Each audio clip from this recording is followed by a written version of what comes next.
Okay, everybody, it's beau-hindman back with another. There's my first one. Next, I'm going to be reviewing this next little custom piece I made. It's not very little, actually. It's quite large, as you can see. In fact, I had to scoot back the camera. Scoot back. Let me get it scooted in a little bit more. I'm in a pretty precarious position. If you saw how I was doing this right now, you'd probably be laughing at me.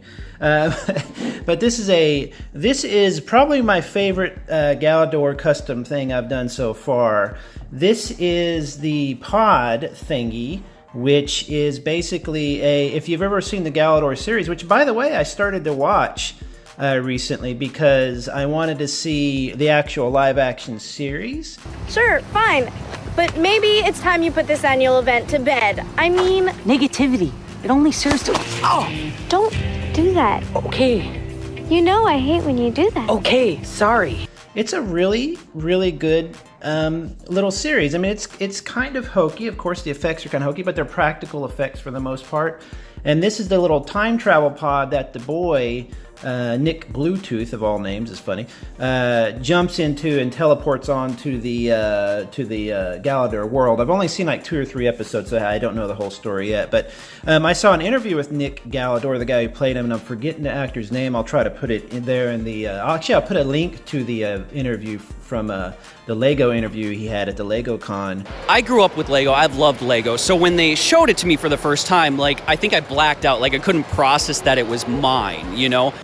Talking about Galidor and how people have crapped on it and, and stuff like that. But it was actually, sure, as a Lego series, Galidor was not that received very well. But as a custom toy designer, custom toy person who's really started to get into it lately, Galidor is one of the best lines I've ever come across to do customs of, and I'll show you why. Here's the reveal. There's still some paint missing that I'm going to work on. The character inside there is Nick Bluetooth's friend, the female friend in the show. She knows karate and stuff. She's a really funny character. In fact, maybe if I can, I'll see if I can put a little clip right here. It's not right. What? Are you crazy? The Aquarts. They've adapted to the deserts. If you put the swamps back, they'll drown. So I'll make them into fish people. Why would they want to be fish? I don't know. In the show, she's his friend in school, and her figure and Nick's figure, which I'll probably show you some custom Nick Bluetooth soon, are the only humans in the series. The rest of them are robots or aliens or whatever. So I made her as almost a Borg-like person, and she goes inside the little thing here. Now in the series or whatever, inside this the pod, I forget the name of it, whenever it opens up and he goes inside of it, he and she go inside of it, it basically it's larger on the inside, kind of like the whatchamacallit, TARDIS from Doctor Who. As they do with a lot of toy lines and stuff, they put out McDonald equivalents. This is the head from the McDonald toy, which the McDonald's toys are pretty crappy.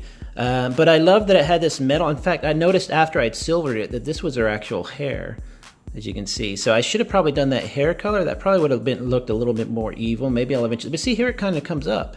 So I'm not quite sure. But anyway, I took the head off of the McDonald's toys because the McDonald's toys heads actually fit in there with the regular Galidor and other parts or whatever.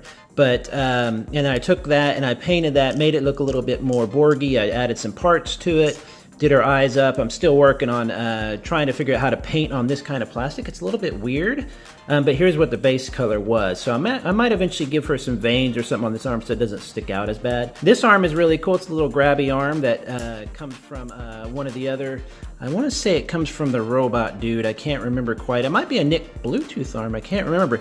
And then I just basically based her in and then dry brushed her real good, which I think came out really, real nice. I love having the Lego. I love having that on the back. I love showing where the toy comes from. I'm not ashamed at all that I'm, grabbing different parts from different Legos or different toy lines.